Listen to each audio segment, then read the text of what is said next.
This is America's oldest soccer tournament. Built in small towns with big dreams.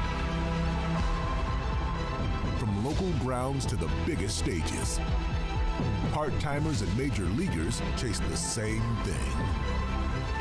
A cup that doesn't care about your club's payroll or what the pundits say.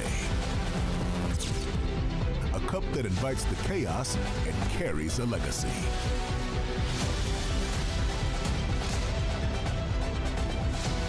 Under the lights, between the lines, it's one match at a time. To cement your name in history.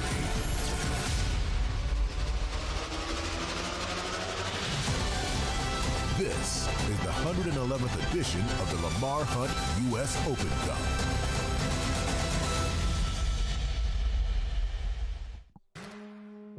On a clear and crisp night, we welcome you to Widener Field in Colorado Springs, Colorado, the highest professional soccer stadium in the United States, where tonight, history has a way of showing up unannounced. This is the 2026 Lamar Hunt U.S. Open Cup, where Colorado Springs will take on Azteca FC.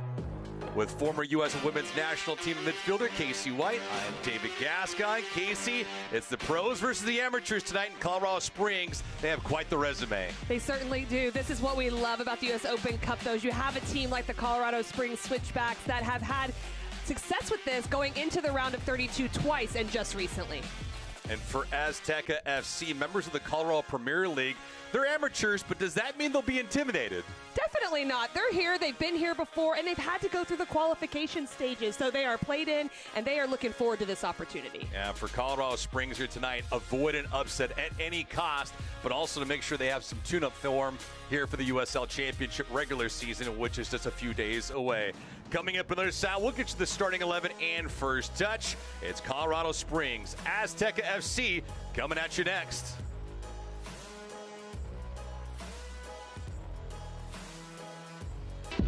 This is America's old.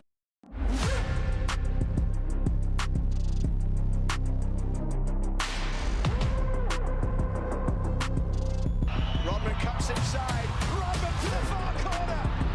It's a special goal from Trinity Rodman. Macario goes to tip the keeper. It's sublime. Look out from distance.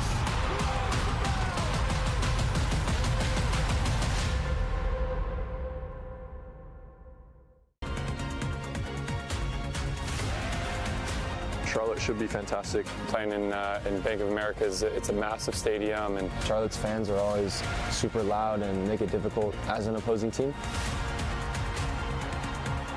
So I think finally having them on our side and to be cheering for the team I'm going to be playing on is going to be amazing. We'll see you on May 31st, Charlotte.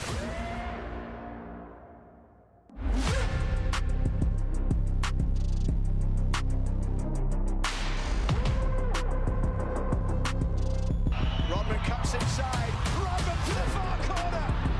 It's a special goal from Trinity Rodman. Macario goes to tip the keeper. It's sublime. Look out from distance.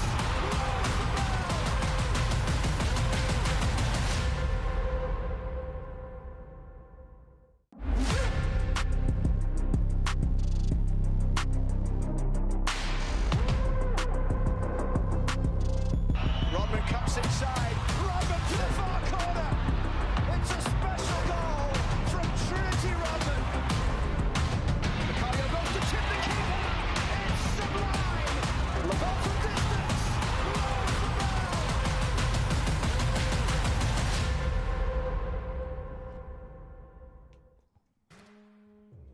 And we are back here live at Widener Field, Colorado Springs, Colorado, with Casey White. I am David Gascon. It's a glorious Tuesday night from Colorado Springs. Casey will lead things off with the starting line for both of these sides of the deployment. A 4-3-3 for Colorado Springs.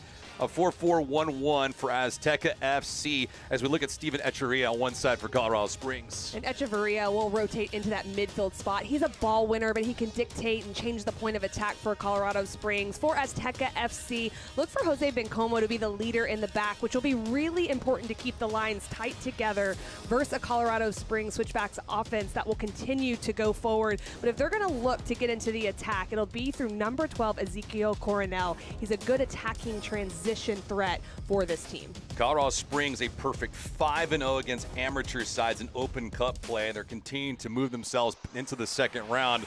So all the pressure could be on them if they fall behind early, but for Azteca FC, got to imagine they're just playing with house money right now. Absolutely. There's really not a whole lot to lose. You go through the qualification process. You know you're playing a professional team that trains more than you do, that has those types of games and that type of environment. So you go in as a player excited to have the opportunity to compete. Yeah, it's the excitement, it's the ability to perform, and of course, anything is possible in the U.S. Open Cup. We've seen it year in and year out. It's pretty remarkable when these upsets happen. It certainly is. As a fan of the game in general, regardless of team, you love opportunities like this. Who doesn't love an underdog? Maybe the Colorado Springs Switchbacks fans don't like the underdog in this scenario, but it's fun for all of us to see. Yeah, 80 teams competing in this, $1 million purse, 32 games in the first round. I mean, what more can be said? Soccer is finally here. It absolutely is, and this will be a good one tonight, I believe. And I think it's important for Azteca FC to just try to keep things calm from the beginning and not let the Switchbacks do too much early on in this game. The one benefit that both these sides is they don't have to do travel out of the state either, which is important, obviously, to get things underway. Colorado Springs will be in their home kits tonight, the dark uniforms. Azteca FC will be in the light kits. They'll be moving from right to left on the attack, but for Alan McCann in Colorado Springs, they want to play on the front foot early as much as humanly possible and strike a knife into the heart of Azteca FC, try to score frequently and often as possible as this match is officially underway from Widener Field. Temperatures at first touch, a calm and balmy 64 degrees. A couple scattered clouds, but all in all, it is a ripe night to play ball. For Colorado Springs trying to get themselves back into the second round. They've made the appearance 9 different times. Tonight would be 10. And for Azteca FC, it's the first time ever facing Colorado Springs, so there's not a lot of familiarity. And we heard throughout the week when it came to looking at Colorado Springs, just what they have on game tape. It's a formidable foe. It's one team that you mentioned the Open too, Casey, that won the USL Championship crown just 2 years ago. Exactly, and one of the things that's really difficult about playing the Switchbacks is just the athleticism and speed they have in the wide channels. That can be incredibly hard to match early on. Bencomo with this free kick, right side. This one played into the box. Colorado Springs looking to evict some early contact there, and it'll go against Azteca FC. If you had to drill into some of the keys to tonight's matchup for both sides, Casey, focusing on Azteca FC first, what would it be there? The important thing for Azteca FC is going to be able to compete, but do it out of a defensive structure that makes sense. So keep the lines tight. When you are in a defensive posture, make sure that you keep everything really nice and narrow where the Switchbacks can't find a lot of gaps. For the Switchbacks, if Azteca FC is able to find that, it's about ball movement, speed of play. You have to move those blocks that we're seeing right now in this 4-4-2, move them around to allow yourself to penetrate forward. And for Alan McCann not going with his normal deployment, the regular 11 starters tonight, does that matter? Not necessarily. I think there's a lot of depth in this Switchbacks team, and so these are players, though, that have gotten playing time and that are still players that are going to be essential through a long season of the USL Championship. Harsh contact near the middle of the pitch. Christian Herrera and Colin Shetler rotate the first 2 games of the regular season of USL Championship. Herrera gets a nod tonight in net for Colorado Springs. First look at Colorado Springs inside the attacking third. This one played across, or at least the attempt. This will be a corner kick, the first one of the night for either side. Well, one of the things you mentioned is the team that the Switchbacks bring out. There are starters in this starting 11 as well. And then you have someone like Juan Tejada up top, who was an essential part of when they did win the USL Championship and him coming to this team. So there's a lot of firepower in this group. Tejada's in the middle of the pitch near the 6. Colorado Springs has 5 players inside the 18 right now. That includes Mahoney. This one played in nicely, but nobody in the same colors for Colorado Springs. Match just underway here from Widener Field.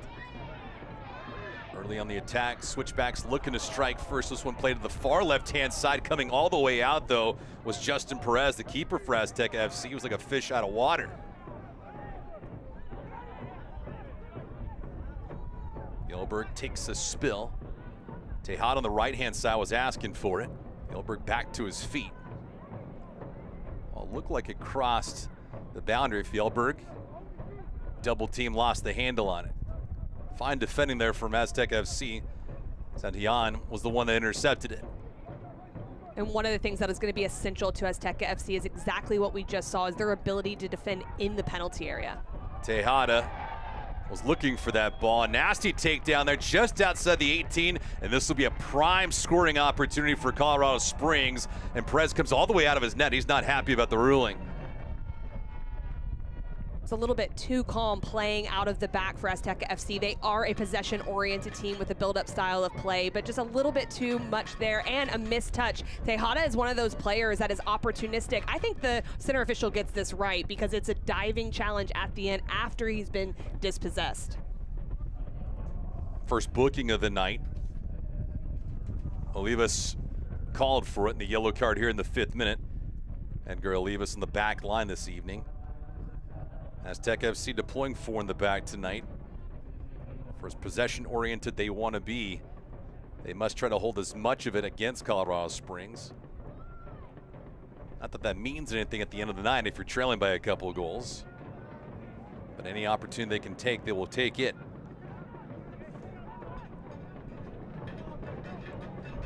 Fjeldberg on the left-hand side. Rocha to his right. Well, if you notice the ball movement of Aiden Rocha too, just moving it just a yard or two can really throw some things off with how the wall's being set. It's a little gamesmanship thing there, but he moved it just a little bit to his right. Echeverria on the right-hand side along with Tejada. So Rocha places this, unless it's Fjeldberg. And our referee was alert to that, wasn't he? I love it. Wrong with the gamesmanship here. Fjeldberg with the right-handed strike, he scores!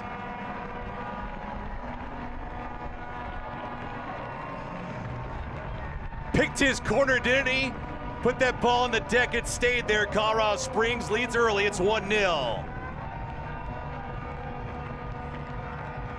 Well, this is what can occur when there's fouls right in front of the penalty box, and Azteca FC was playing with confidence out of the back, and Olivas just was unable to play. He goes right under his foot. Tejada is the one that's alert to it, draws the foul. This puts it into a very tough area, but give Fjeldberg credit. There is just a small window of space around this wall, and that's where our goalkeeper needs to be positioned, but it was a great finish. He keeps it on the ground, curls it into that far post. Yeah, Justin Perez extended himself fully, but just couldn't get to that ball. It's a prime spot for Fjeldberg to put it in, and Colorado Springs leads early. It's 1-0. Not exactly a penalty, but it all counts the same from where the distance was on that. Credit again, as you mentioned, Casey, to Tejada to induce that foul. He was jumping up into the play in the anticipation. And that's what he brings to this Switchbacks team. He is so industrious. He has a high work ethic, but it's smart too. It's not running for running's sake. He looks to step when there's other players on the ball. Some harsh contact. Here, our lead official points to the spot. Oh my.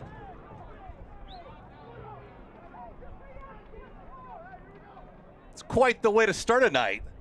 Well, this is what Azteca FC needs, and it was just a little bit too casual in the back from the Colorado Springs Switchbacks, and this is prime opportunity for them to step up and equalize early. We'll take a look right back at it. There's 3v2 here in the back, and this big touch. And now we got to give credit on the opposite side for being able to step in just like Tejada did on the opposite end and draw the foul. Pretty clear penalty for me. You put the onus on Christian Herrera there? I don't think so because of the distance. The touch that was taken was a 5 to 6 yard touch, and you just can't have that going back towards your own goal. Maybe more communication, but the touch let him down. Giovanni Herrera here on the penalty against Herrera. Christian Herrera, that is. To level this game up at 1. Giovanni Herrera takes the shot. Christian Herrera, a big save, and the rebound is up and wide. Edgar Olivas with a golden opportunity to equalize, and he simply blew it. Herrera steps up, but this is pretty much right down the middle, very savable. Christian Herrera comes through. It's Edgar Olivas that comes for that second chance rebound opportunity.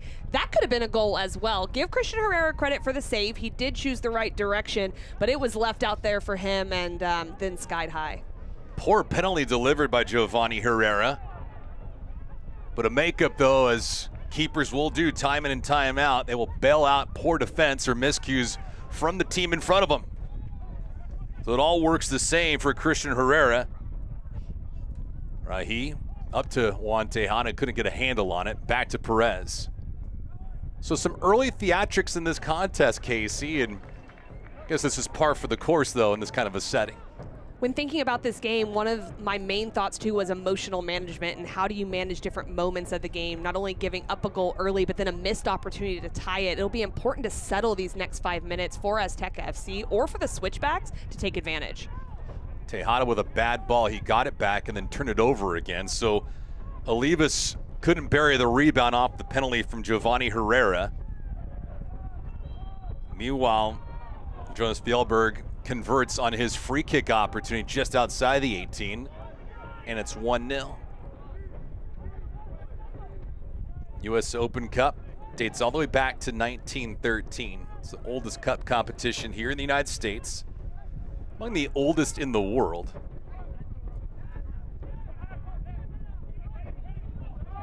Prize money and the prestige.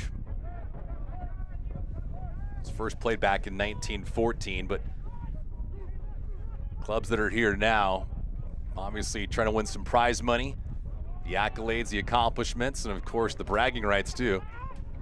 Plenty of clubs in USL Championship see each other quite frequently during the regular season.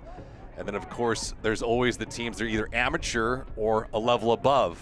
MLS want to make sure they're not snake bit by a USL Championship side. Definitely not. There's always that pressure as you go throughout all of the rounds. I do think as a player, though, it's always exciting to play teams that you don't see as often or you've never seen and never matched up with before. It brings different opportunities, different challenges for both of these sides. Over on the left wing, the pursuit. Meza looking across, nobody home, outside, and that ball is simply shanked. And Herrera will have a touch from Olivas. It's now twice tonight that he has mishit a ball.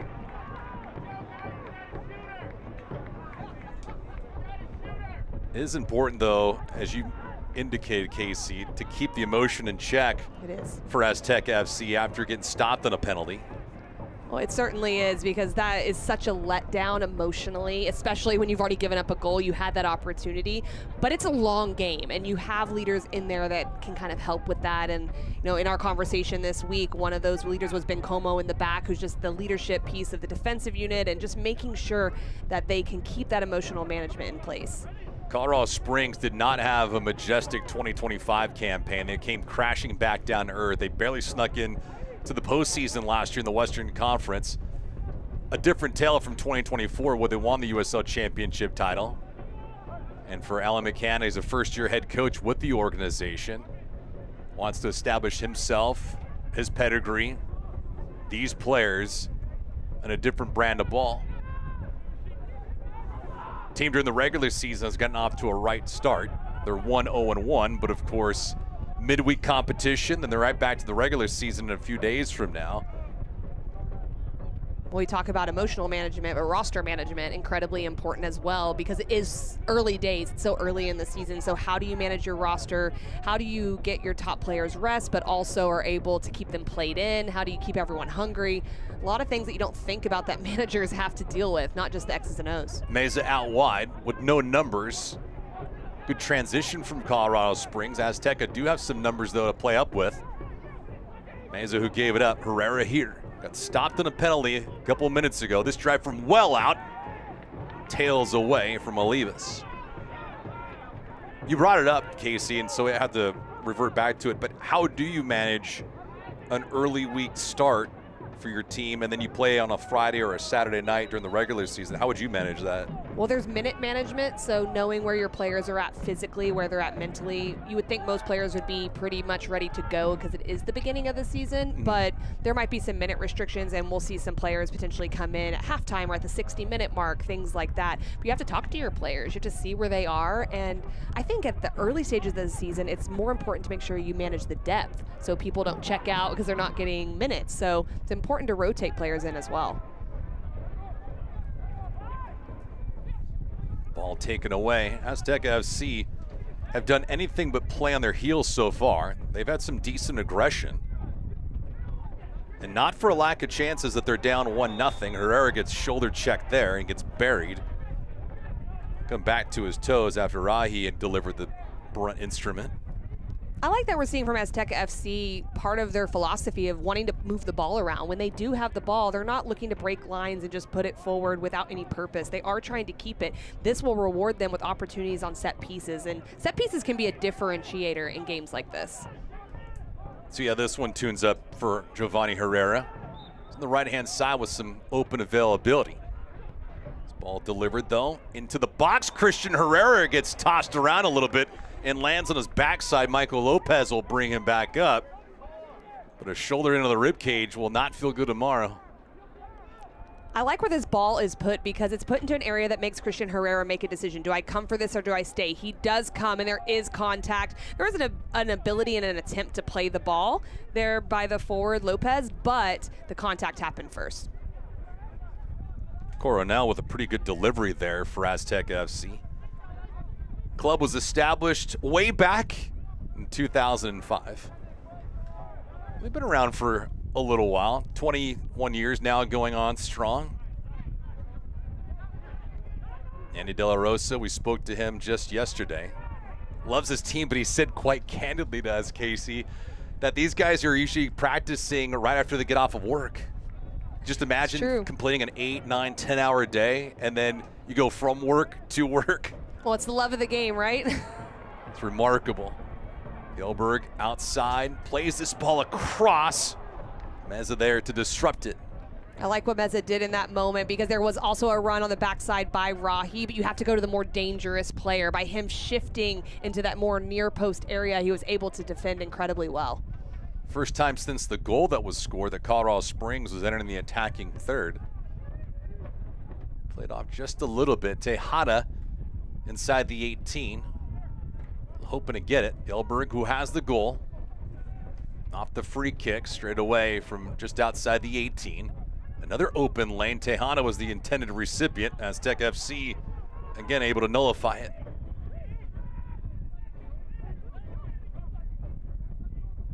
Coronel. Pretty good ball here and through. Over the left-hand side. Lopez takes the shot. Good stop by Christian Herrera. He was cheating one way. Ball went the other, and fortunate enough, he still held his ground. It's really nice attacking sequence there from Azteca FC. This is where they have to be careful is when they do go forward, they get an expansive shape. Don't allow the switchbacks to be able to play through them. They've done a good job here to settle things down and possess. So they played out wide at angles, and now they're playing a little direct against Colorado Springs. I think they're varying it up a little bit, but it's with purpose. It's not direct, just hit and hope. There's a run behind. Lopez starts that run off, and then Coronel sees him. And so being able to vary that up just makes them a little bit more unpredictable, and I like what we're seeing so far from their attacking play. Excellent energy from both sides. There hasn't been a lackluster moment in this match so far. 17th minute from Widener Field.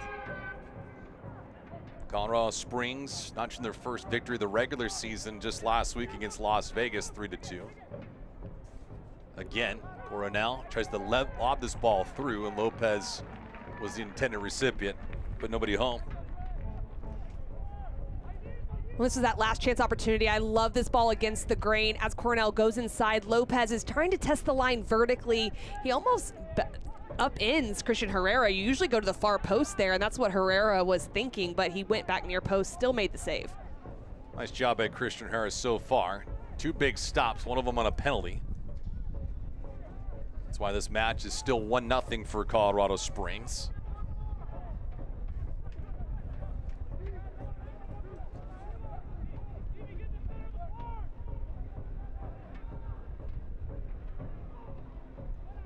Right back Tejada was asking for it. Fjeldberg could not hold it and salvage it. Looked to be a foul against Colorado Springs, so it goes right back to the road team.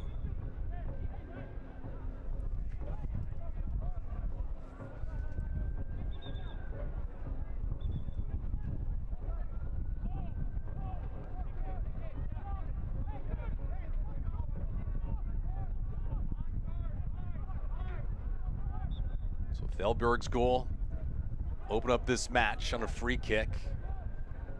Christian Herrera stopped Giovanni Herrera on a penalty about a couple minutes after that first goal.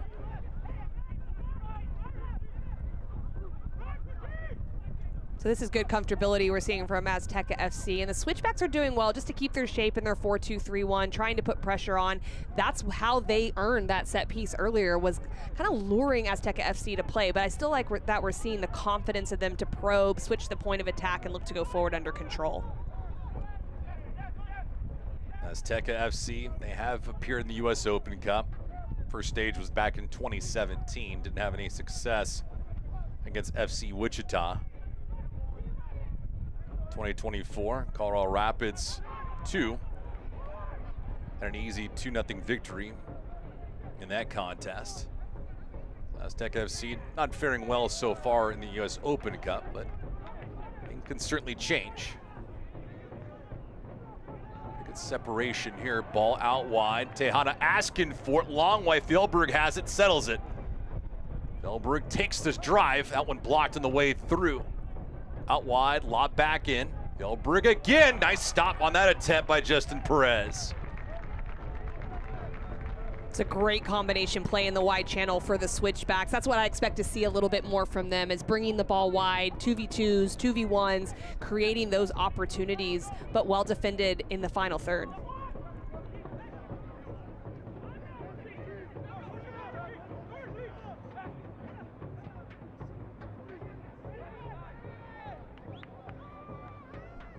So back to Christian Herrera. Helped secure them a USL Championship crown a couple years ago. A soft ball. Ugly Metusela put in a vulnerable position. See if this renders a booking. And it does. Second yellow card here tonight. Coronel was the one that was taken out. Do you agree with that? I do, because anytime you're lunging towards something or there could be a promising attack like that and you look out of sorts, usually you're going to get a card. You're definitely going to get the foul. I do think it's a yellow card. That's twice, though, that Brennan Creek has given up the ball. The first one was for the penalty kick, and that one there, as he takes that holding midfield role, he's looking to play make. Just technically, it's letting him down, and he steps on his foot there. So I do think that's a yellow card, but they have to be careful, the Switchbacks. They have plenty of time to play make, but that's twice that there's been turnovers in vulnerable areas. Lackadaisical too. Metusela with the booking here in the 21st minute. Where are you going with this ball?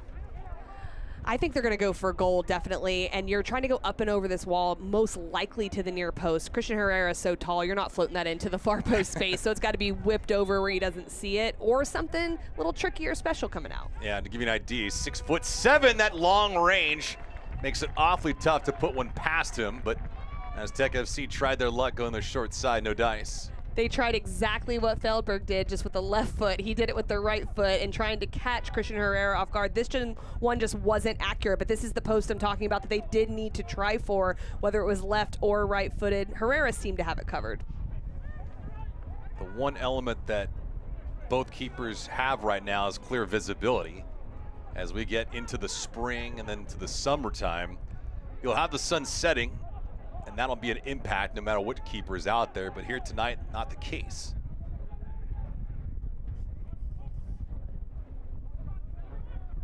Played the long way. Coronel here. He's had a lot of touches early on, so good rhythm for him to establish. I like his technical ability. He's very comfortable on the ball and has definitely been a bright spot. Perhaps a bit too long, that was the case. Olivas ran out of track. You take these uniforms off both of these teams, you really can't tell the difference that one club is a pro and the other is an amateur so far. They're spending a lot of time in the attacking third, Azteca FC, which is a little bit surprising, and I think if that doesn't change in this first half, I think at halftime the Colorado Springs Switchbacks will be told that like they have to take the game more to Azteca. Yes, they have the lead, but it's more about how they want to play and how they want to imprint themselves on the game. But it's a good start for Azteca. Fjeldberg gets run over, back to his feet. Now he giving chase on this ball. That one a bit too long. Seen a decent amount of physicality so far in this match. There has been. There's a lot of open field. I thought it was going to be a little bit tighter defensively, and I think if it stays very close, we could see that at some point. But because it's open, I think individual players are getting to the ball, so there's late tackles, there's some late interventions that are happening. Who does that favor with an open field like this? I honestly think it favors the switchbacks because they have the speed and athleticism to take advantage in attacking transition moments. But I do like the fact that Azteca is trying to play true to their identity, their philosophy. They're looking to go forward, and they're having success with it right now. They just have to stay organized behind the ball. So when they're going forward, what do they look like defensively? Fjeldberg with the steal. Fjeldberg eyes up all the way, looking for Tejada. That pass was broken up. Another corner kick here for the switchbacks.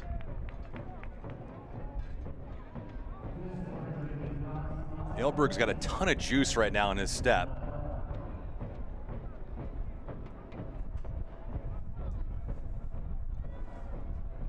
So Jonas, the first goal of this game, but Colorado Springs looking for more right now.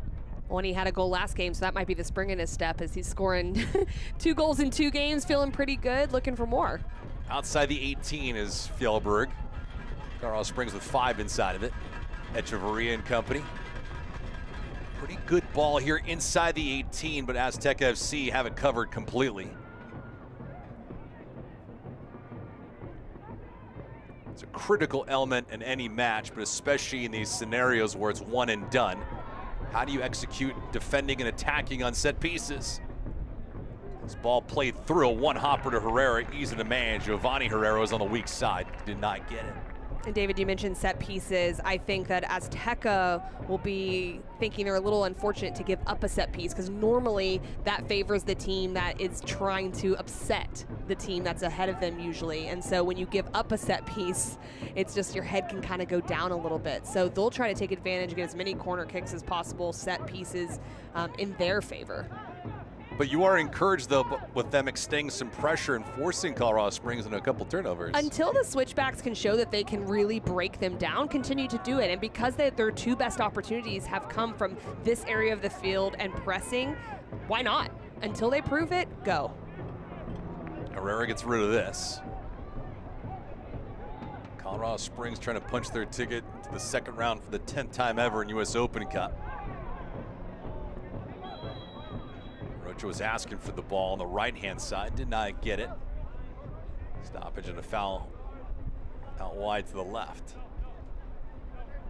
We'll have some stats and some highlights at the end of this opening half.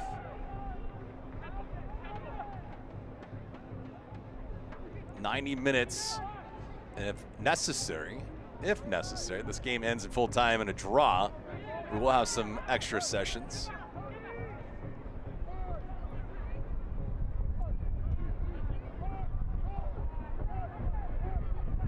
Approaching the 27th minute, Tejada here has an open lane, can't pull the trigger.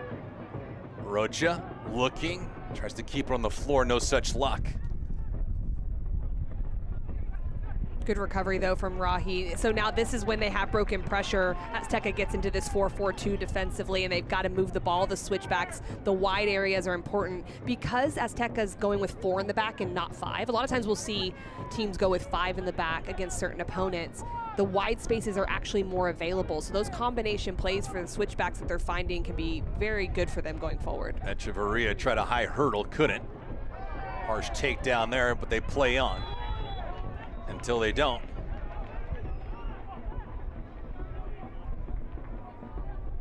Adam Rice, our lead official tonight.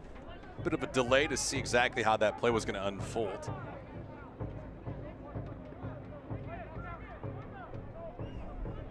Colorado Springs trying to use their speed. Azteca FC not chasing a lot. No, they're not. And once they get into that low block, they look pretty disciplined. They're 2 blocks of 4. This one lobbied around, but steered away. Fjeldberg could not manage.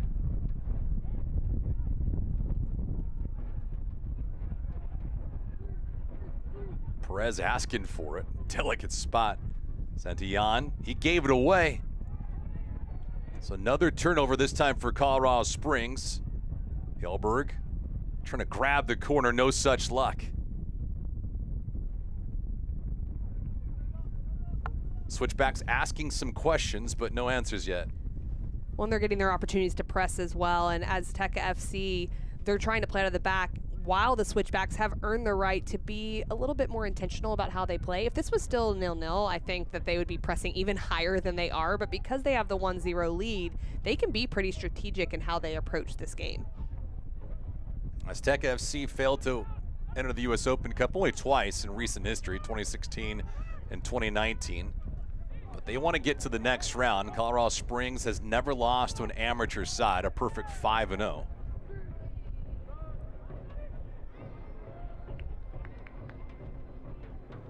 Taking care of FC Denver a couple times.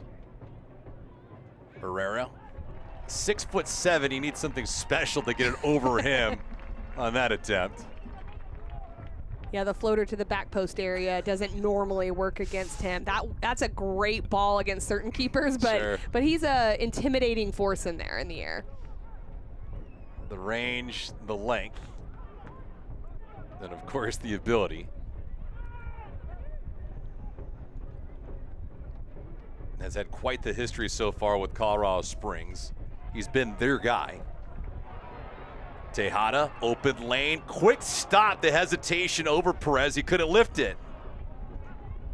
It's really difficult right now for Azteca FC because they're showing confidence and composure on the ball, but it's just a little bit too much. It's almost finding the right way to do this, but Tejada just continues to go forward. He's so opportunistic and he buzzes around so much that he can catch you very much off guard. Couple games so far, he's failed to register a goal just yet.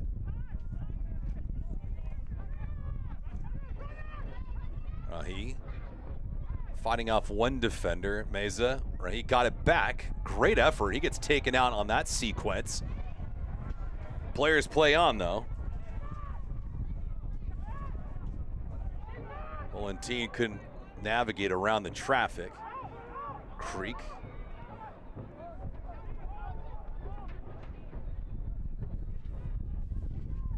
Possession, a slight advantage for Colorado Springs, but nothing overwhelming.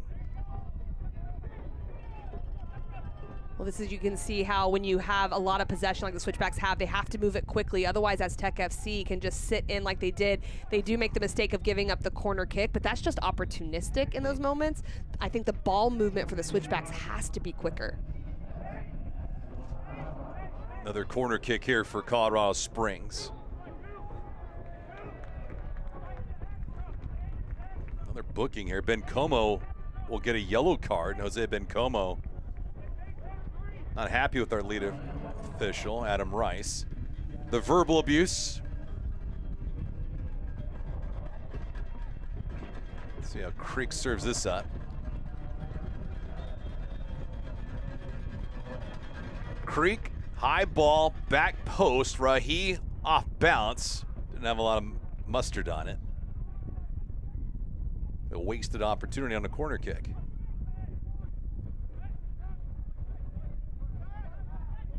Well, that's what Echeverria brings right there, that experience. I mean, most players would just head that forward, but he actually establishes possession off the punt. Coronel tries to go over the keeper. Lofty attempt there. Christian Herrera grabs some twine. Oh, that's crafty. I love that from Coronel. That is some confidence. He recognizes right away. When he steps in the passing lane, then he recognizes that Herrera has an advanced position. He's almost at the top of his 18-yard box. A little reminder to Herrera that I can see that and I'm going for it. So now what can happen is Herrera might stay a little bit closer. Now the space is open to maybe slip a player in behind. So that's how you can manipulate certain areas when you're trying to go forward. Keepers cheating a little bit. They get bit like that. And you end up on a YouTube video forever. It's the worst. Lucky for him, it did not go in. I think Coronel would not say that. He struck it quite well, but what I love seeing is the recognition of understanding that he is off the line and you're able to give it a chance. Great effort there. Colorado Springs looking for an extension on this lead. Bad ball, Azteca FC take it over. Trying to push a counter, but a turnover. Creek and company with the pursuit. Tejada, Rahi with some numbers. Fjeldberg was open on the left-hand side. Rahi with the left foot. It was redirected and stays away.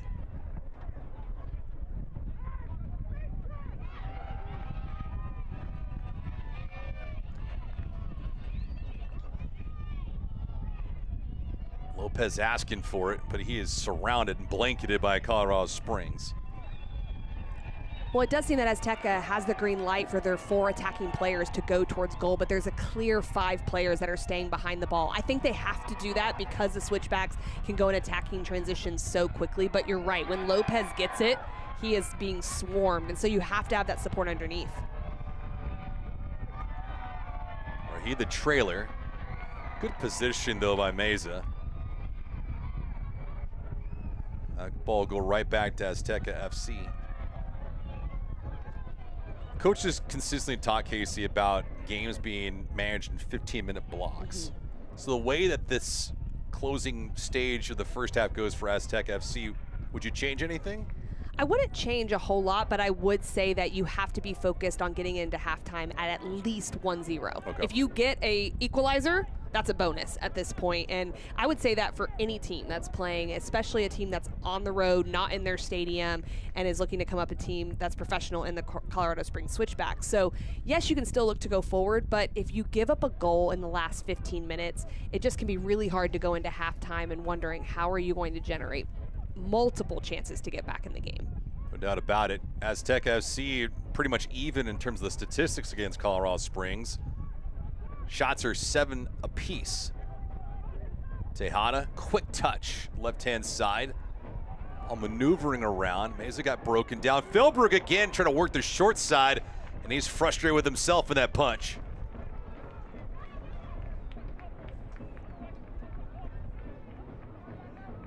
It's quick movement from the switchbacks. Awfully close to 2-0. Well, in the combination play, whether it's central or wide, is something that the switchbacks can use to manipulate play and pull the defenders out of that 4-back system. I just don't think they've employed that enough. Every time they do, they seem to have an opportunity that appears quite dangerous. Yeah, Fjeldberg and Tejada worked a good combination here tonight so far in the opening half.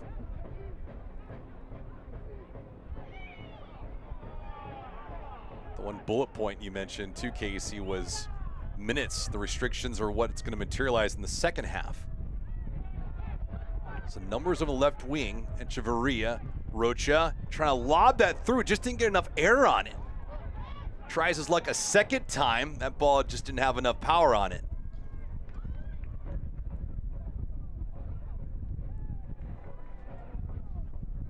Quick shove, comeback, and now Azteca FC feeling a little bit of heat from Colorado Springs. But that was better by Lopez. He was holding up the ball, and now they can spring Coronel. Coronel here. Christian Herrera came all the way off his line. Coronel, one move, a second will materialize. Well, that entire segment happened because Lopez, when swarmed by players, held up the ball and he had support underneath. That's why they're able to keep possession, get players up a little bit higher up the field. So continuing to see Olivas get underneath and players in that central area will help. Quick exchange on a turnover. Fjeldberg, Rahi, quick tap, back to Tejada. Fjeldberg has it out wide. He'll pull the trigger, but hooks that thing way wide. Ambitious, yes, but nevertheless not on target. A good combination play, and the Azteca defense just sort of stopped, and then that run, well-timed in behind by Fjeldberg. He had a lot more time than I think he realized. Love the confidence to go to goal from the goal scorer here this evening, but no real angle to test Perez.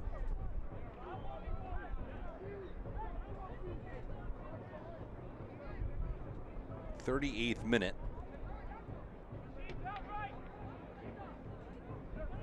Perez got beat on one strike from Fjeldberg.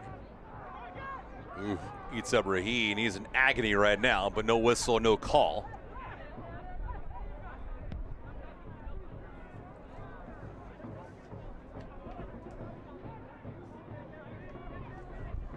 one played out wide. Around one defender. This one played out, gets rolls on Herrera. Michael Lopez was asking for it desperately, but he was marked, and Christian Herrera gobbled it up.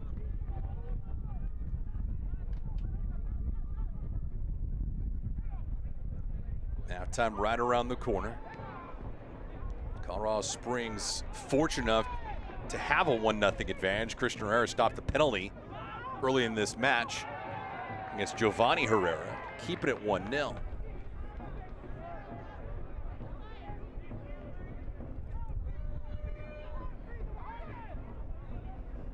Echeverria, who gave it up. Metusela.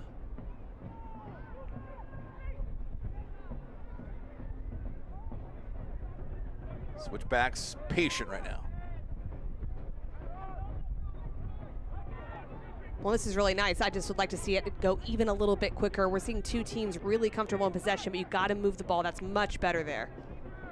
Rahi, one step, easy. Rocha gave it up. Whistle and a foul. That's going to go against Valentin.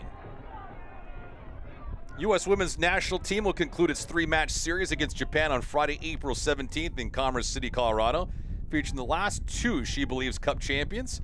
This top 10 matchup takes place on a special Hello Kitty themed night at Dick's Sporting Goods Park. Secure your tickets today at ussoccer.com/tickets.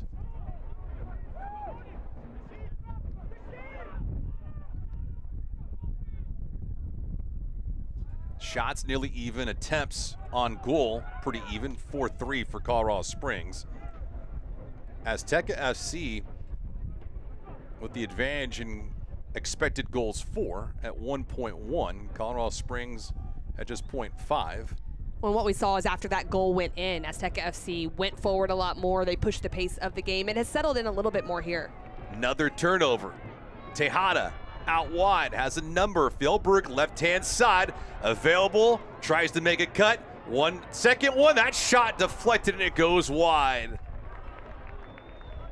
We talked about the open field and whose advantage is it? It's definitely to the switchbacks. I like that Azteca FC is trying to play out, but they have to be so efficient. Valenti steps in, he dispossesses, goes pretty quickly to Tejada, then he finds Fjeldberg in that wide space, but they do well as Bencomo comes across, cuts the angle down for the shot, because I think Fjeldberg was looking for that far post yet again. See how this corner kick is dialed up. Creek with some backspin on it. And out comes the keeper, Justin Perez.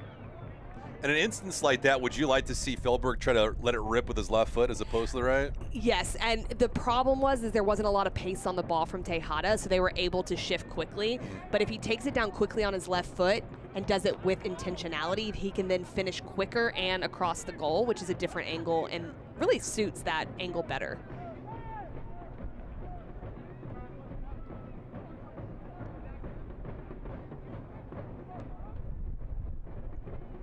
Activity's been frequent here in this first half, so can't imagine would have any kind of stoppage time, but I've been wrong many a times.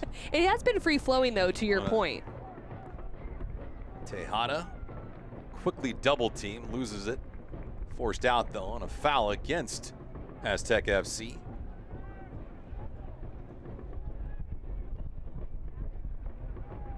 It goes out, so it'll be a throw-in.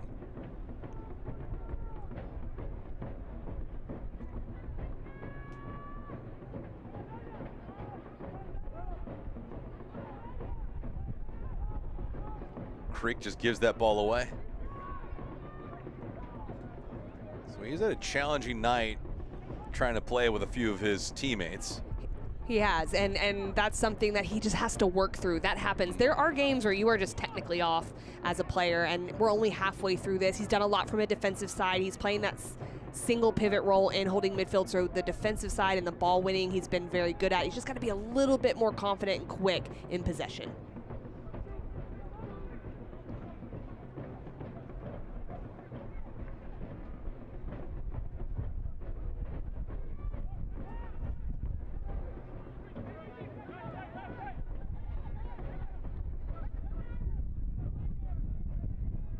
Coronel Puts this through. Herrera comes out, 2 hands on it, secures it.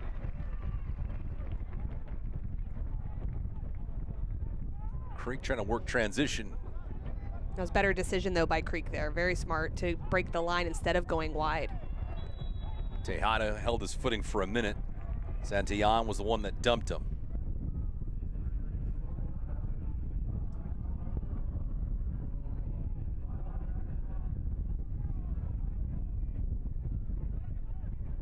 Rahi trying to work opposite way. Fjeldberg couldn't get to that ball. Gutierrez, good job getting that right leg up to disrupt it.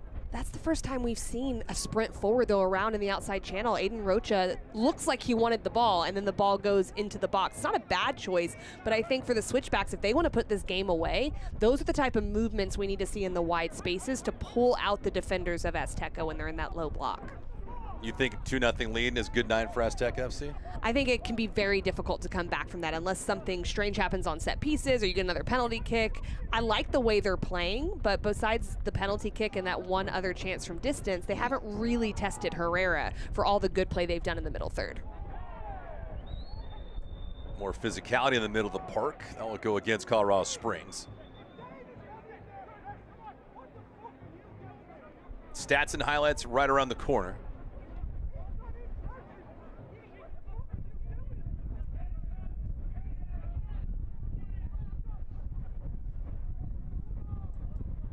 We'll have 1 minute of added time. Our lead official, Adam Rice, telling the fellas, calm down a little bit. Emotional management. He can take our phrase if he wants. That's right. Nothing wrong with that.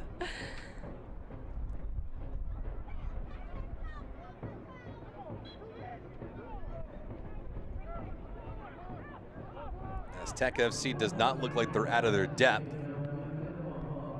Can make a case that this game should be tied at 1-1. It's not. Tusula heads this thing back to Christian Herrera. There's a reason why this is only 1-0.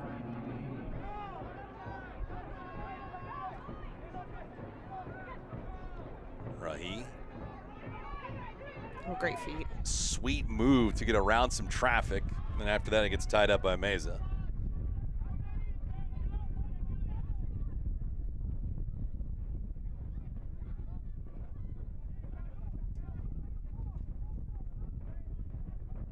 Switchbacks have been put into some vulnerable spots a handful of times here tonight, but they've escaped. They've defended well. Goalkeeping has been on point. Azteca FC, they've been bit. Tejada looking. Tejada, top of the box to Creek. Creek looking for some space. Echeverria. Rahi. Does he have a cut in him? Nope, dead giveaway, and that'll do it here for this first half. Switchbacks looking for some real estate for another shot on goal against Justin Perez. No luck, but regardless, they walk into the halftime locker room with the advantage 1-0.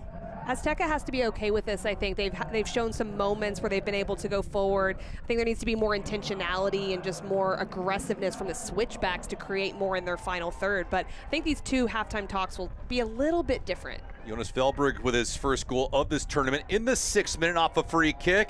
That's been the difference maker so far. Shots 10-7 in favor of Colorado Springs, and they had the advantage through 45.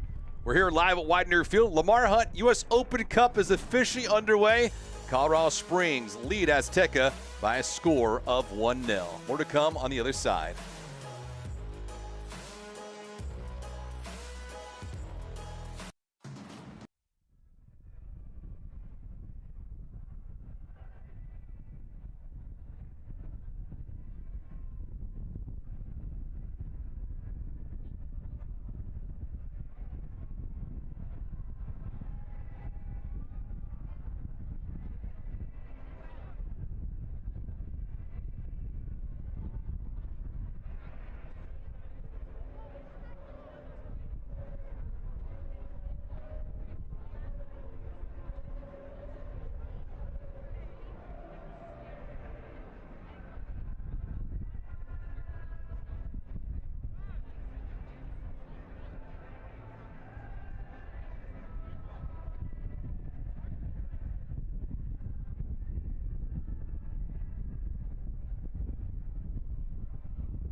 Back here, Widener Field, Casey White, David Gascon, Lamar Hunt U.S. Open Cup, and beautiful Colorado skyline looking on. Colorado Springs leading Azteca FC by a count of 1-0. It was a pretty even first half of ball, Casey.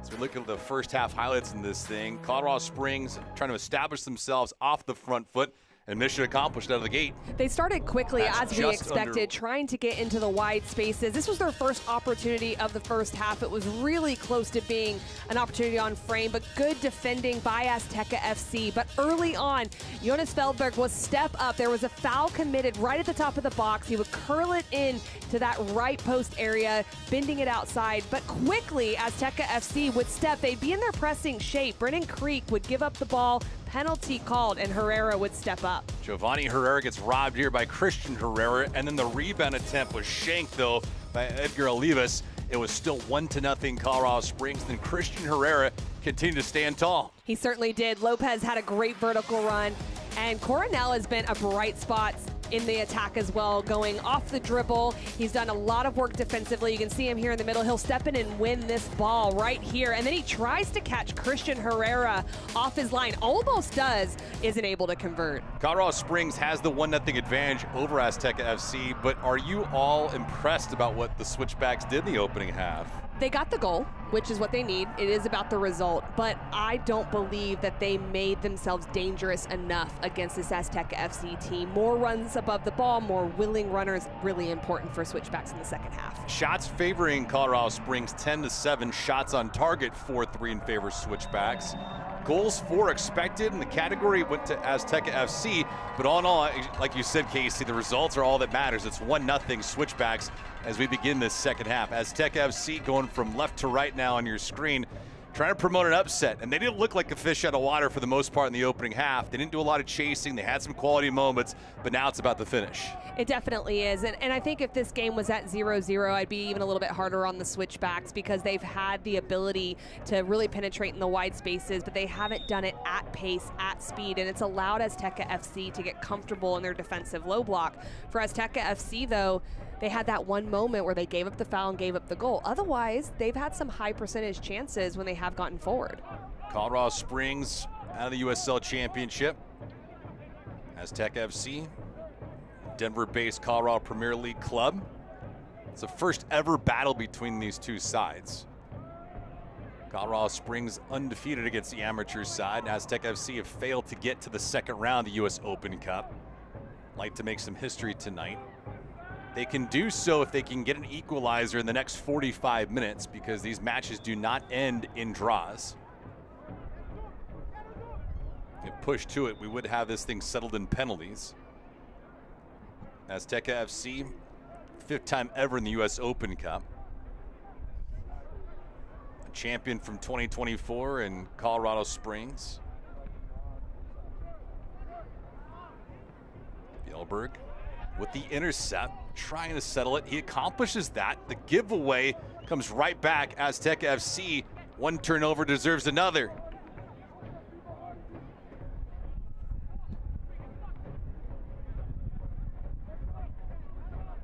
Tejada had plenty of step and action in his first half against this side. He gives it up to Creek. Creek maintaining his footing. Well, this is where they can switch it very quickly through Mahoney, get it out the other side as quickly as possible, because you can see the two banks of four, excuse me, of Azteca FC. That's where you have to shift them to open up those gaps. Fjeldberg thought about splitting the seam, switches the pitch. Tejada was marked. This ball was chipped in. Ball goes right back to Justin Perez.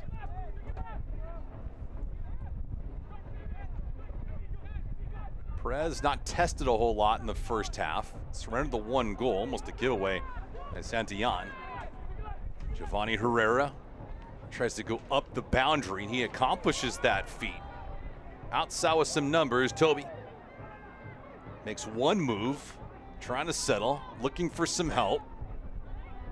Giovanni Herrera places it neatly over the left-hand side. Lots of traffic there. Christian Herrera with the left paw elevates and makes another stop.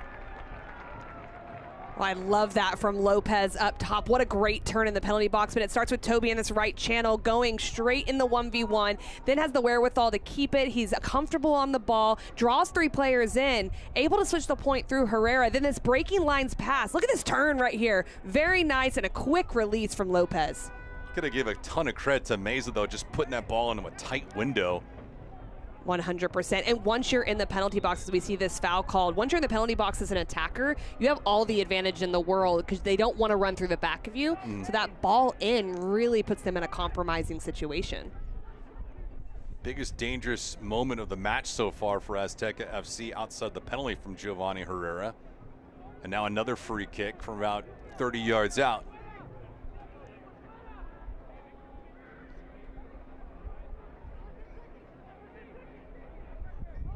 See if Meza takes this or not. And he'll back off. This one going for a goal, but it never had a chance. The opportunities have been far and few for Azteca FC, and you hate to squander a moment like that. You want to get that on frame, or at least maybe it's a service. It's a little bit further out. You could have some runners at the back post area. You certainly don't fault a player for the confidence to go to goal, but if it's not going to be on frame, might as well try to get some runners in the box. As this second half unfolds, what kind of adjustments would you make if you are Azteca FC? I don't think there's a lot of different adjustments that they need to make. I do think they need to make sure that either Valdez or Olivas in the holding mid spot stays back with the back line with all those numbers committed forward, because you don't want this to become 2-0 as the front 4 players are pressing high. If you're Alan McCann, what did you say to your team heading out for the second half? Push the pace a little bit more. You can be composed, but still being in the attacking third, push the pace in the 1v1s. We're seeing LaCroix be a little bit higher off this left side. We didn't see a lot of that in the first half. And I would expect that McCann would want some more 1v1 and 2v1 combinations wide, but done quickly. And the attackers tonight, Fjeldberg in particular, he has exposed the back line of Azteca FC on numerous occasions, but he has pretty much been a solo act. Tejada hit or miss, but it has been him, and obviously he has the lone marker in the night. He's done a really good job of just getting in certain pockets of space, and another foul in the midfield. But that's what the Switchbacks need to do. They need to outplay in the 1v1 and force those types of decisions, because if they foul too much Azteca, they'll end up letting you go. That's when you can find those extra spaces to exploit. Looked like Edgar Olivas getting a quick lecture from Adam Rice. As Creek took a cold shoulder, but he's back to his feet.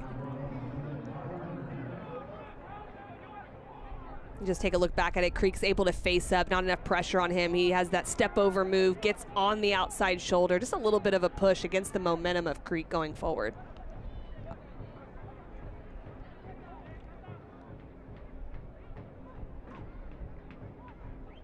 Tejada in the middle of the pitch, promptly marked by Santillan.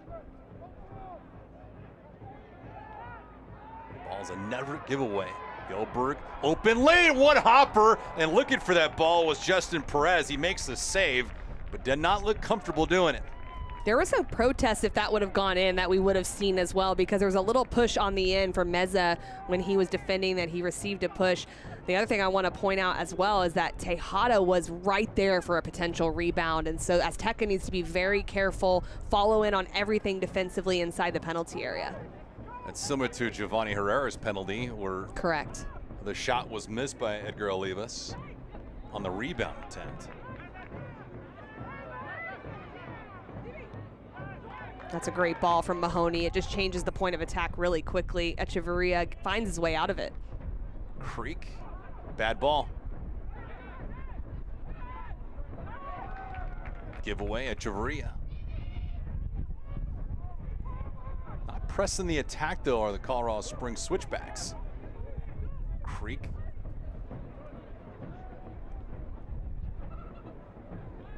Worked a long way and then get it back.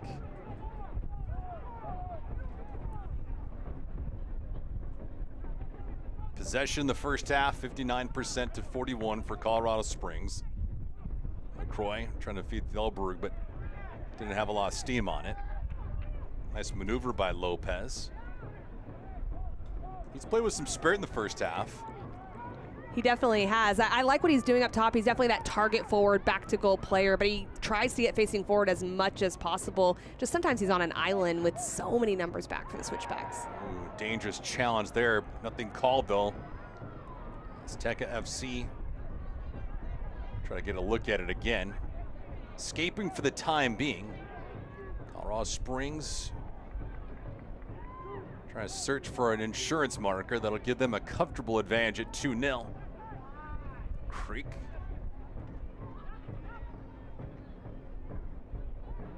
Tejada was the intended recipient, but Azteca FC, fine job again defending. Great decision to play in the one touch there, understanding there was pressure to get it out to this wide space to be able to take on. Toby. And that's just a bad turnover. Lack of communication, but a rare giveaway for Azteca FC here tonight.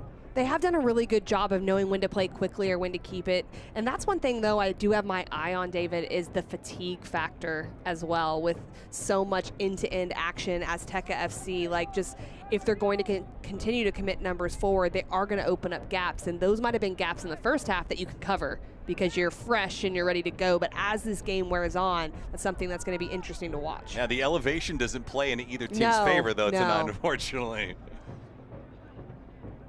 Both teams awfully familiar with the stage.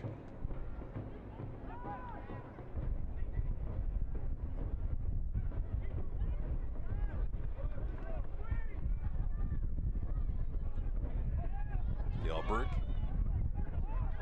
Croy to his left, has it on the touch, tight quarters, open lane, that shot shanked wide. Oh my. But this is so much better play. It started on the opposite side channel, a direct change of point. LaCroix didn't look like he was gonna go, but he needed to get around quickly, creates the 2v1, almost able to defend it was Azteca, finding Valenti in that space. He's gotta run through the ball a little bit more. It can be hard because his body positioning was off. You either take that with your left foot or you have to run completely like you're running through the back of the net to keep it down. Took that shot like he anticipated someone was on his backside. Toby trying to counter a maneuver, no such luck. Matusala in some agony right now because of that ruling against him. And Toby still down, nursing. Might have been needed any contact, but nevertheless, this is a prime spot for Azteca FC. And we did see the left-footed bending set piece on the opposite side trying to sneak around Christian Herrera in the first half. So there'll be two options here. Will they do it with the right foot? You'll see the 1v1 isolation here as Matusala comes over. I do think Matusala got the ball, but he also stepped on the foot of Toby on that right foot. So I don't think there was a whole lot in it, but the timing made it a hard challenge.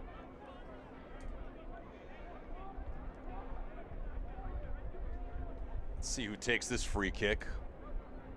Olivas is on it now.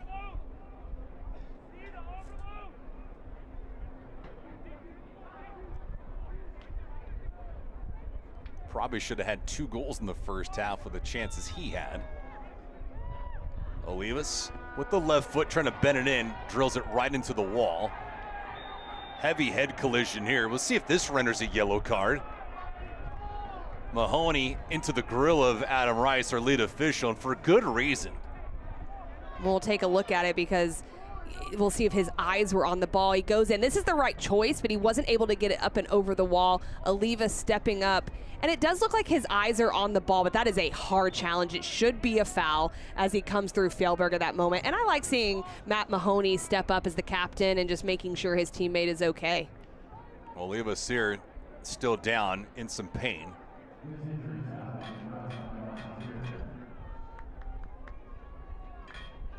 Trainer coming out to attend to him.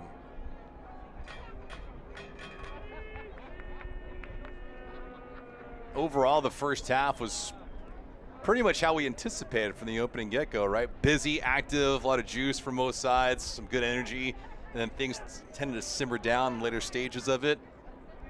Colorado Springs certainly had every opportunity to extend their lead at 2-0, but they'll take the 1-0 advantage given the fact the penalty was against them. Definitely. If you see out the 90 minutes and you get a 1-0 win and you move on in the U.S. Open Cup, no problem. I do think that they have the Switchbacks have made some adjustments to be a little bit more intentional with their pace of ball. Instead of this indirect change of point, they're doing more direct change of point, so it speeds things up a little bit. Azteca has come out the same way as they were in the first half as they continue to search for the equalizer.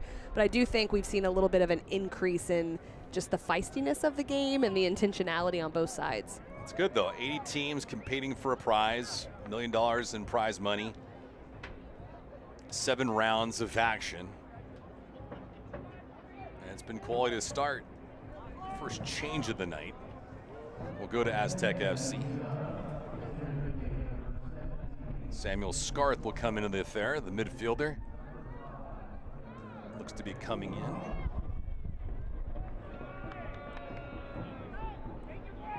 First change of the night. And Gabriel Sosa looks to be coming in. Let's see the exchanges on numbers, though. We'll make that official announcement.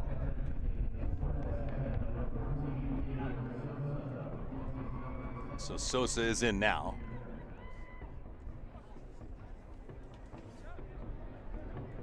Looks like Sosa's replacing Adrian Gutierrez, and that is the case.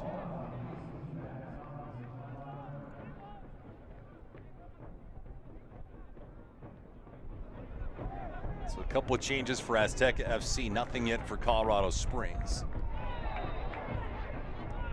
But as you mentioned the open, Casey, these are good quality minutes for guys with Colorado Springs that don't necessarily get a lot of regular season activity. 100%. There's a few starters in there, but a lot of them are players that come off the bench or have not yet debuted in the USL Championship. So you just build your depth.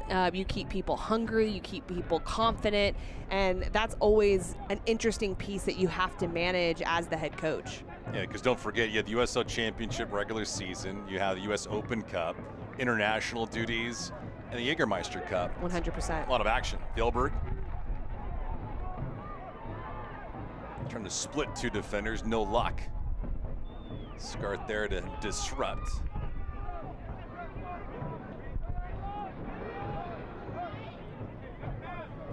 Tusla back. This is where Azteca has to be careful. They want to press and they want to step forward, but if they do and they're not successful, there's automatic opportunity to go forward. Echeverria takes a tumble. He was taken out. And I honestly don't know why that was called, because there's a complete advantage. It's a foul, don't get me wrong, but there's a 2v1 advantage with Rocha, and you could see the hands go in the air. There's just really no need to call that with the advantage that can go into the final third. First thought, there'd have to be at least a booking for that to stop, right? You would think so. It'd have to be something that was clear and obvious, and he really didn't think there was a true advantage, but you see the 2v1, so you'll take a look at it here. Echeverria plays it out, and he's just going on a run there. And if you look, Roach is able to penetrate here. Now there's a 2v1 with Rahi outside. You've got Tejada at the top. This actually allows Azteca to just go in and organize themselves. Free kick here. See how this is served up for Colorado Springs. Back post, Mahoney, the header! Good stop on the doorstep by Perez. There was 2 different ways Mahoney could have gone for that. Headed it back near the 6 or gone for a goal. And that's the peculiar spot a keeper is in, and Perez did not gamble. He stayed right with his guy. Makes a quality stop. Well, Mahoney's always such a threat on set pieces. He does a really good job just to get it back across. Not enough runners crashing the box for the Switchbacks. Take a look at this sequence again. And the Switchbacks almost made the most of this opportunity, and you'll see this ball played across. Perez doesn't come. He does get a hand to that, so well done from Perez. And it was a strong hand because you see Tejada in that back post space lurking. And some substitutions on one side now for Colorado Springs. Isaiah Foster. Mazerka.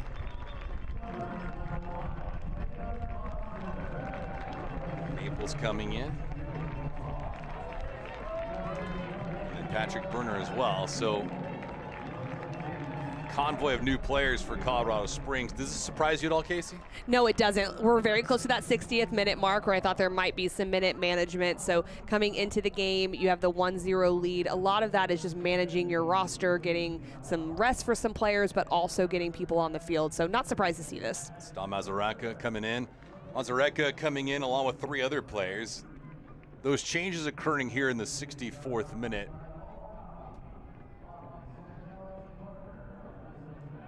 Colorado Springs able to do it right now with the advantage as we have the introductions and the official changes.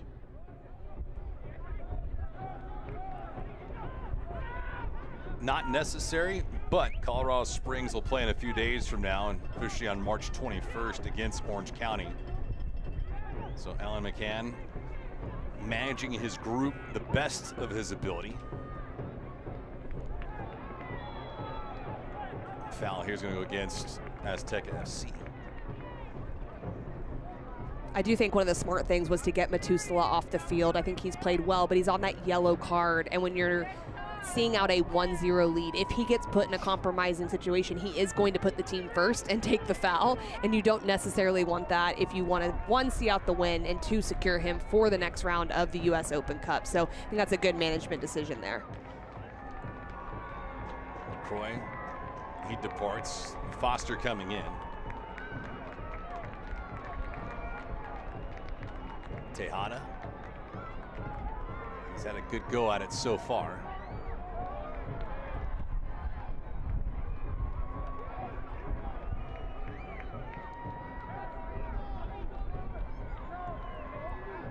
And there is Foster's first touch of the night.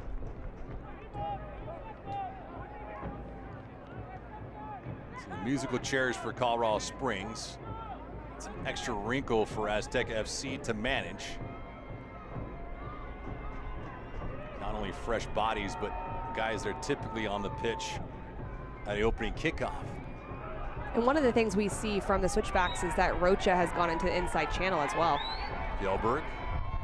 Foster softly played through his attempt towards target, redirected, and this will be a corner kick. Pretty sharp angle to pull a trigger from, but tried it anyway.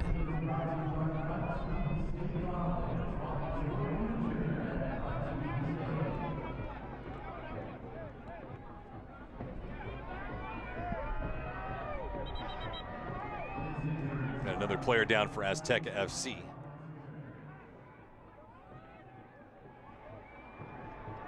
Just battling here in midfield, just trying to come across in a horizontal way. Lopez comes back, tries to shield the ball, takes a little bit of a hit there in the back. It didn't look like there was a whole lot in it, but it might have just been an awkward challenge in the way he fell.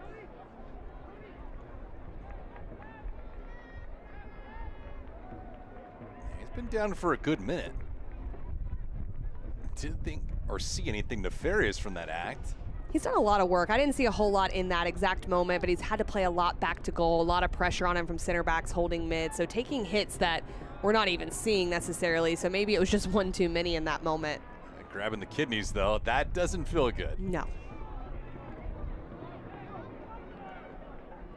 67th minute here from Widener Field.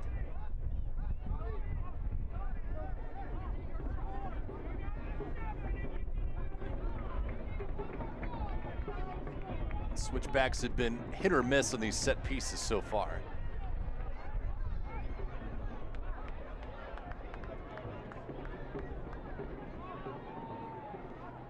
Of course, their first set piece of the night resulted in a goal. This drive working in the short corner, top of the box, open real estate. That attempt goes way wide of the target. Mazerka, who just came into the contest. Pretty decent look. His first touch just let him down in that moment. So then he's leaning back, trying to bend it around. You got to have a positive first touch, and by positive I mean get it down going forward so you can really lean into that type of finish. But he has just entered the game.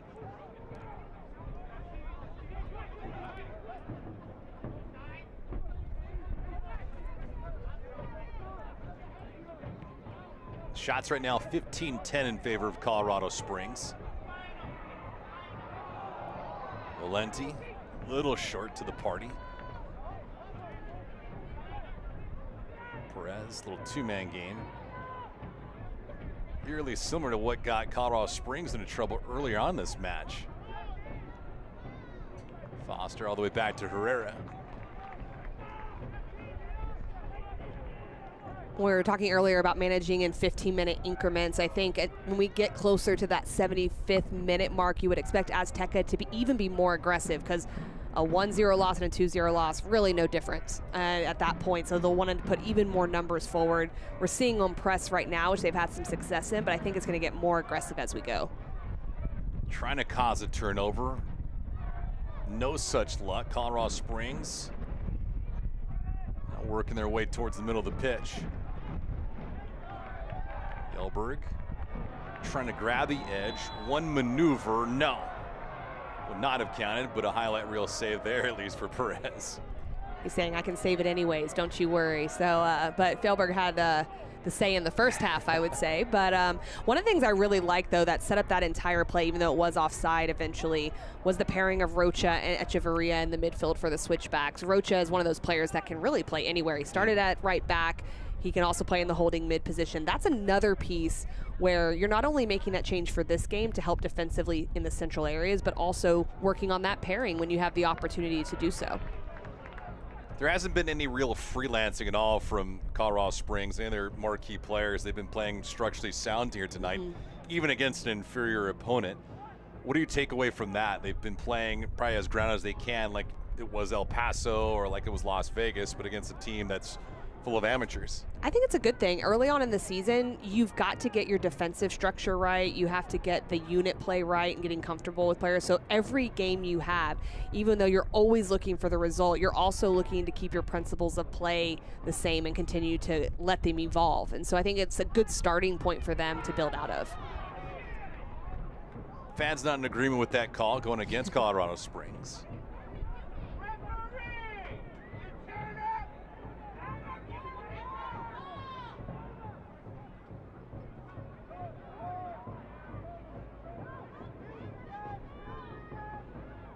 Four changes in the second half for Colorado Springs, a couple for Azteca FC. Lone marker, Jonas Fjeldberg. In the opening act, 6th minute, first goal of this tournament. He's got a couple goals so far this year.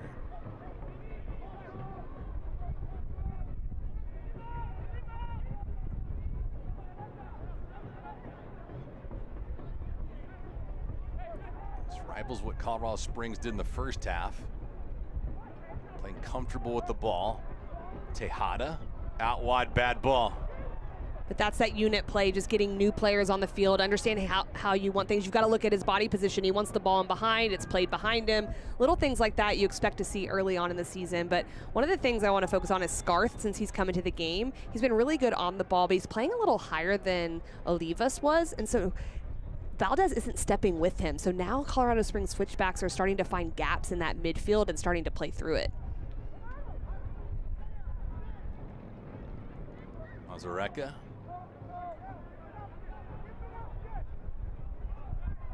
Trying to draw a foul. Our lead official says play on, fellas. Some decent contact as it's returned on the fire. And Burner, the guilty party. At one point, if you're Azteca FC, do you feel like you need to overextend your guys to try to force something? The last 15 for sure. It may wait until the last 10 because they are still finding ways to get forward, but what we're noticing is that's really not turning into chances on frame for them. So there has to be something a little bit different, and you may have to risk. And that might be why Scarth is stepping up a little bit higher in midfield and just saying, hey guys, you got to cover us because we've got to commit more numbers forward in the attack. Looks like we'll have some other changes here. Corey Bennett coming in. Bennett, one of the regulars during the regular season, that is, for USL Championship in Colorado Springs. So he'll make his US Open Cup debut here in 2026. He'll replace Fjeldberg, who has right now the game-winning goal if it stands up at 1-0. Well, and Bennett and Tejada are really important as well for the Switchbacks because as Azteca commits more numbers forward, there could be counterattacking opportunities to put this game away. He's been around the block, has Corey Bennett. Mazerka going for a goal, goes on target though. The rebound chance goes wide. And there's some contact inside the 18. Let's take a look at Meza. He looks right back at our lead official, Adam Rice. And this is the opportunity I'm talking about. This can put the game away. Mazerka goes straight at the back line. If he plays it quickly, it's a 3v2, but he allows Meza to get back. He goes for it himself, forces the save. Tejada gets in there, and by the signal of the official, it looked like Tejada was in an offside position when he went for the rebound. But I would have liked to have seen that ball be played earlier, and I think you see Tejada going in on goal if that happens. There's been different moments in this match where Colorado Springs has played too unselfish, and then other times you've had individuals try to do it themselves. That looked like a perfect exhibit A. Agreed. 74th minute.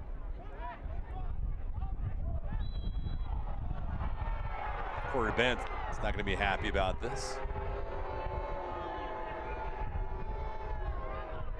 I like that from Perez, though, just trying to push the pace a little bit. That's what we're going to start to see Azteca do if they want to try to find the equalizer. They're going to have to catch the switchbacks off guard. Bennett, the latest change for Colorado Springs up front. Be a nice combination with Bennett and Juan Tejada if they can mix things up for a goal. Bennett was open. He had some space. He's got it now. Bennett looked like he was onside. Nice stop anyway by Perez. Far side official with the flag up. Doesn't hurt to ask that question, though. It's just great attacking football from them in the transition moments. I like that Azteca's coming back. Scarth also really committed to getting back and putting pressure on Bennett. This is the goal that they're searching for. Really nice from Rocha going in here, finding the opposite side pass. You can just see he's just a little bit too advanced position, but look at Scarth. He doesn't stop just in case that is missed. He was back, and Perez and him were able to keep it out.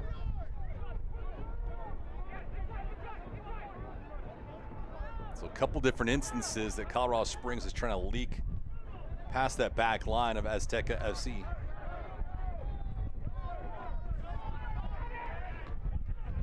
Tejada. Nice agility from Tejada. Gets around one defender, can't get around the second. Meza with fine recovery. Well, what we're starting to see, it's the 4-2-3-1 has an overload in midfield for the switchbacks. It's 3 against 2 in midfield, and we're starting to see with Rocha in there, he's really playmaking and making it evident. 2 more changes here for Azteca FC. Changes 3 and 4. Luis Reyes will make his appearance.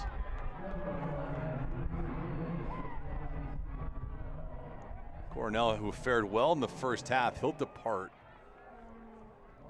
He was a bright spot for this team, but he hasn't seen the ball a whole lot in this second half. I wonder if that's something that McCann spoke about as well, is to make sure they had more pressure on him.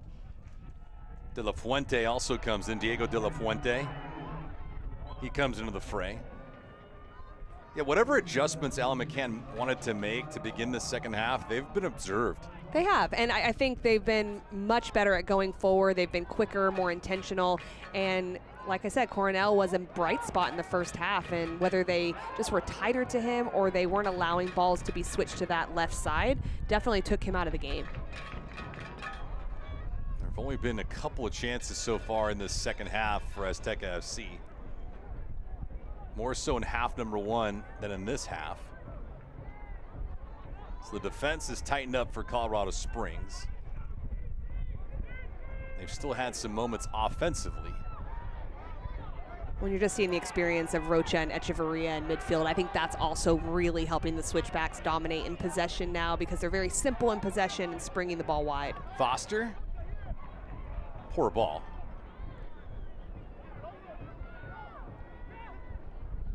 A lot of things he could have done with that possession. That wasn't the best for Foster, and now Azteca FC gives it right back. Valente. No real support, though.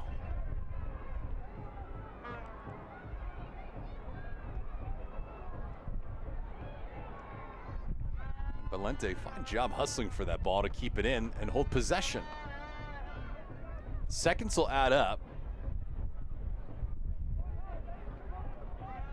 The clock continues to churn towards 90.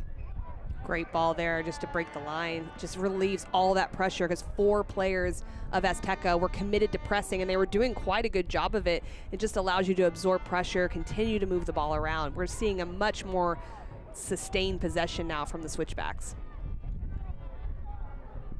Yeah, it's certain elements in the first half they were deliberate like they are now, but it's clearly evident, especially as time is winding down this match. Well, a lot of that has to do with some fatigue in it. The more you have the ball, the more you wear down your opposition. But also, you can just tell by the eye test that they're moving the ball quicker, dribbling quicker. It just seems like a bit faster pace with moving the ball. But there have been times, like you said in the first half, there's open real estate that they could just play with it.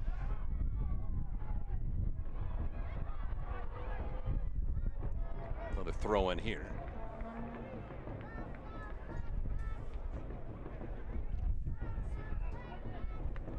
Sosa, who came in along with Scarth, De La Fuente.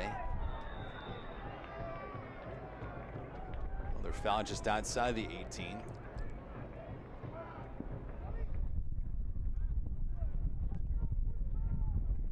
It's a delicate area here for Azteca FC to defend.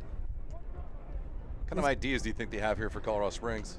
Whipping the ball in between the goalkeeper and where the defensive unit sends their line. So maybe that top of the 6, you can go there and put it in with pace and bending away from the goalkeeper and Perez, or you can float it to the back post area. Those would be the 2 main options that you can really put a defense in a compromising situation. Mahoney's on the back post. He was asking for it, but that ball did not have enough lift on it. And that's the exact opposite of what they needed on the service, because anytime you float up a ball, I said it on the opposite side with Herrera, that just gives a goalkeeper so much opportunity to read the flight of the ball. Intended for Bennett. Couldn't get to it in time. Meza has it now. Well, apparently did not cross the boundary. Meza forced all the way back to his keeper, Perez. Perez just airlifts this thing.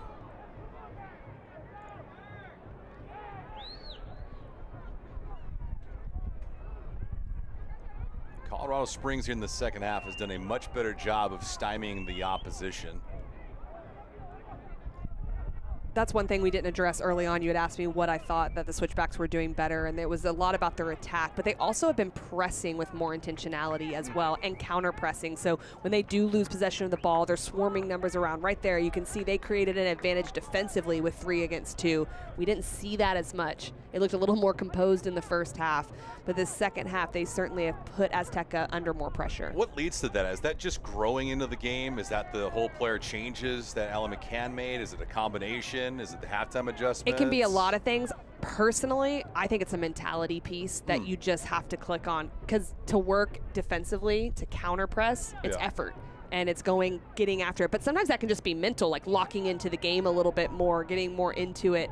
It's not necessarily a conscious choice always, even though it can feel like it. Yeah, because certainly players assimilate to the game differently when they come off the bench as opposed to starting, right? Correct. And it has to be done in unison. So it's no good if just 2 players do it. Sure. You have to do it line by line, go together as a unit. Otherwise, you'll get picked apart from a good team in build-up. So everyone has to be on the same page. Yeah, there were a couple guys that were noticeable to start. Possible break here.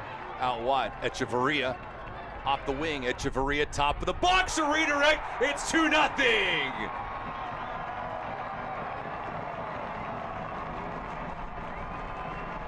Echeverria sets up Mazerka, and it's 2-0 Colorado Springs in the 82nd minute. This is a really nice team goal, just as we're talking about pressing and putting that pressure up a little bit higher. There's build-up play. Mahoney decides to go long. It doesn't look like there's going to be a problem, but Echeverria goes right through the back of the defender. He's going to play Bennett here, but Bennett looked to be a little bit advanced of him, so he waits. The secondary run of Mazerka comes in, which is really nice because Sosa was coming all the way across defensively. Echeverria picks him out, and this puts Azteca in a really tough position now, down 2. A bit surprising the captain, Ben Como, was pinching like that. He gambled and he saw snake eyes.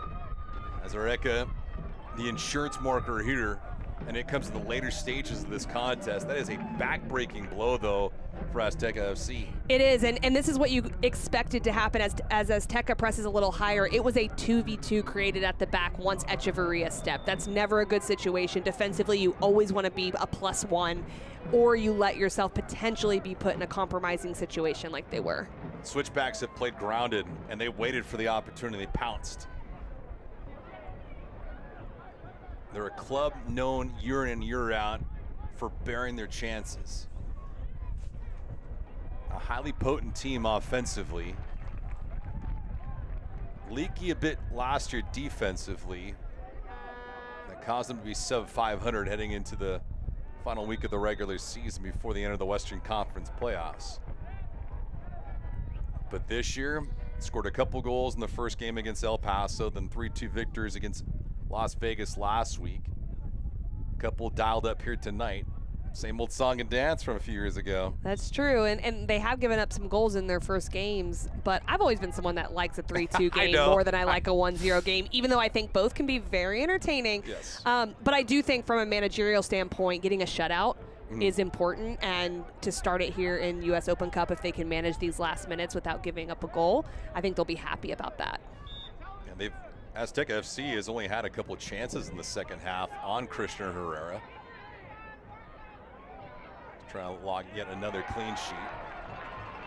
Valenti, Bennett, extra step. He's got a man wide open, clear lane. Justin Perez, a fine job nullifying that chance. That would have been 3-0 for Colorado Springs. This is a complete missed opportunity from Bennett. I would be very frustrated if I was in the box as his teammate, but good attacking transition, underlapping run from Bennett. He does well to fight off the pressure, but look at Mazerka. He's right in the middle of the box. You have to play that across, and that may not hurt them tonight, but I guarantee you a manager says something about that. Hey, this could be the one opportunity we need in a 0-0 game. Bookmark those moments. How about this in the corner? Line drive. Go right back, and we'll repeat with a mulligan. Yeah, what happens? Does that happen in a film session, or do you think it happens one-on-one? That's a good point. I will say this. Anytime I've been coaching, your center forwards, they're different personalities. Yes. The nines are different personalities, and you want them to have the confidence to go for goal because they can win you games. So you don't want to take that away from them. You just want to say, hey, let's take a look at this. You probably do it one-on-one because there's no need to really highlight it in front of a team. So it's a learning opportunity, but hey, I don't want you to lose your ability to go to goal either, so let's manage it. How about this to the weak side, and there's Corey Bennett. It's 3-0 Colorado Springs. Speaking of the killer, drove the final dagger to the heart of Azteca FC. Colorado Springs will be moving on the second round. And nines just happen to be in the same right place at the right time. This is great. A deflection in, he's there, technically executes it extremely well. That's very easy to miss, but he's a goal scorer, and he just missed the other opportunity, didn't make the right decision, and he says, you know what, I'll bury this one though. Little mea culpa right there for Corey Bennett. Makes this one count. So he's on the board. Everyone's all smiles. The fans that came out to Widener Field will be going home happy tonight.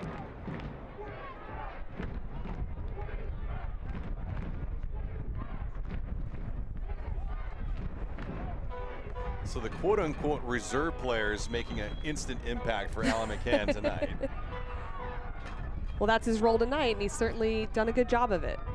Got to imagine it's another coachable moment, though. These guys are coming in off the sideline, and they're mentally and physically prepared to see action and perform. Tejada, who gave that up, back to his feet. Scarth peels this thing all the way back.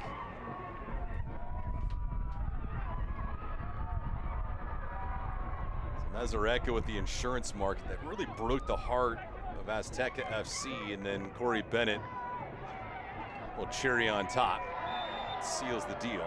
When you asked earlier, does 2-0 really put it away? And I believe it does. And I had said that earlier because it just becomes this big mountain to climb, especially when it happens late in the game. And that's where these little mistakes start happening. They're able to make it 3-0.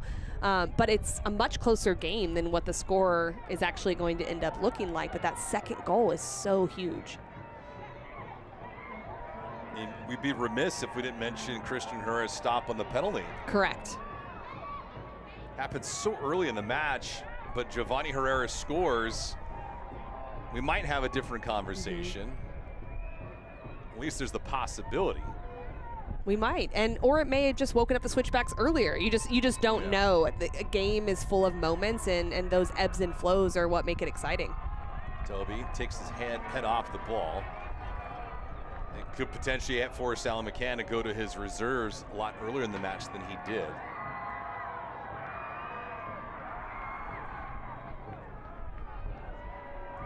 And we've seen this from clubs in U.S. Open Cup action where they won't play the regular assortment of players, their normal starting 11.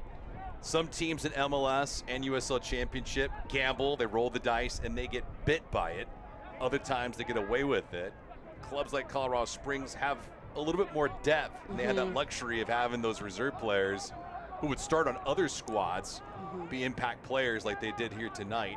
And there are reserve players here that have been starters for a lot of years in the USL Championship. So while they might be reserves or maybe have not earned their starting position quite yet, they've started for years at that level. And so they bring a level of experience as well to help in an Open Cup situation where it's a different type of environment. And you say experience, I think maturity, right? Correct. You're not taking a team like this for granted in an amateur side. Correct. 90th minute, we'll have 3 minutes of stoppage time. Towards the box, right-hand side, Toby. Tejada. Robs him away from it. Gets held up, and then I'll go right back to the home side. Is this a complete game for Colorado Springs? I don't know. I don't know if it is a complete game. I'm a little tough, though, with like just the tactical side. I think they could have started a little bit quicker, but I will say I think it's a very professional, composed approach to the first round of the U.S. Open Cup, and they get the results. So it's very hard to argue with that. Yeah. I try to think from the coach's brain of because you're never happy. You're always right. You're not, and I think you're always thinking about the next thing and like what could come back to bite us or what do we have to improve. And I think that's just how coaches are wired, and I can't get that out of my brain. Yeah. So, but I do think they'll overall be happy with some of the elements of this matchup. Well, there's nothing that looks out here that it would perpetuate down the road, though, right? And something like this in this situation, there's nothing that really sticks out that says this could be a problem in weeks to come. Not necessarily. I think it's just beginning of the season type of things that you're going to continue to improve. Sure.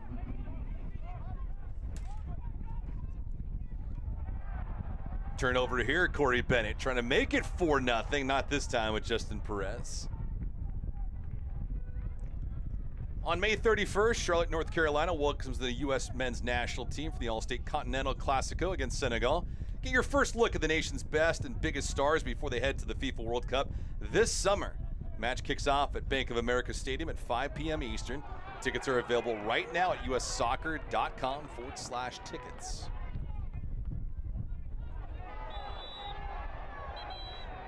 Lopez, unnecessary. Frustration, of course.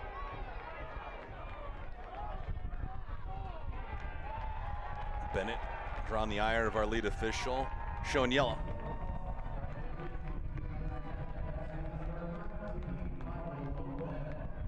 This is just off the throw-in, not a whole lot in it, but when Lopez steps, he hits him just a little bit late and drawing the foul there in the midfield, but our center official made it known that it was persistent infringement, multiple fouls. Now Lopez awarded the yellow card. Elimination event for Lopez. Can make the argument he got his money's worth. Herrera with a giveaway here.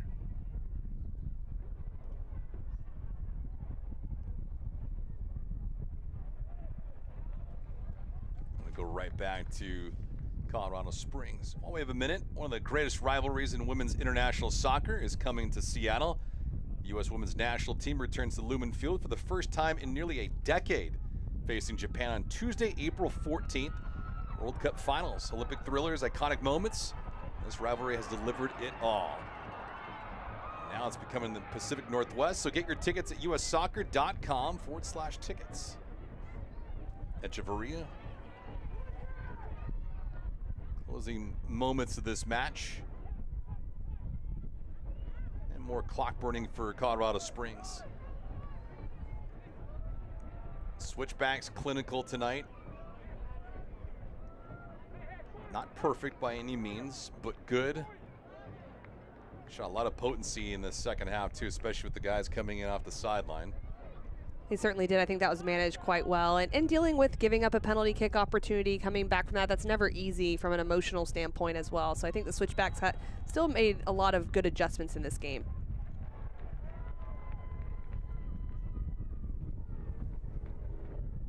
Scarth, who played this thing away. We'll get some extra time here. This will be a wrap for Azteca FC. They have failed to get to the second round through their young history in 21 years.